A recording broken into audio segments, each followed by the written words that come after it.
Welcome to our channel. Today we how to install ShipBob with Shopify Inventory Sync step by step clearly. To install ShipBob with Shopify Inventory Sync, start by logging into your Shopify account. Navigate to the Shopify App Store by clicking on the Apps menu.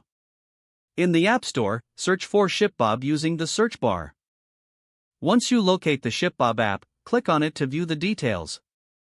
Click the Add App button to initiate the installation process. You will be redirected to a permission page. Review the permissions and click Install App after the app is installed. You will need to create a ShipBob account if you follow the prompts to set up your ShipBob account by entering the required information. Once your account is created, return to the ShipBob app in your Shopify dashboard. Log into your ShipBob account using your new credentials. Navigate to the Settings section in the ShipBob dashboard. Under Integrations, find Shopify and click on the Connect button.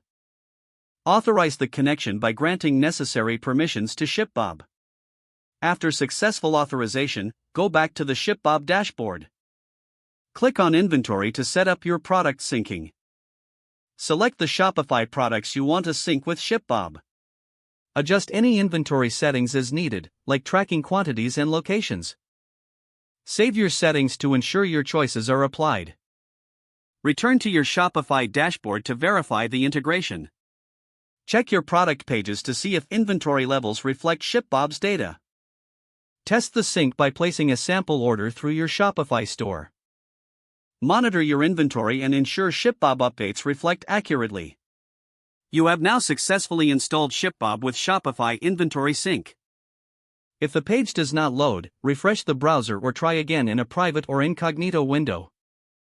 Make sure you are using the correct email address, then retype it carefully to avoid small typos.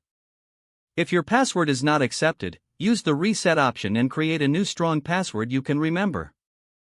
Check your spam folder for verification or security emails, then complete any requested confirmation steps. Enable two-factor authentication if available to improve account security and reduce unauthorized access risk. After signing in, review your profile details so your contact information and settings are accurate and current. Don't forget to like this video and subscribe to our channel for more step-by-step tech guides.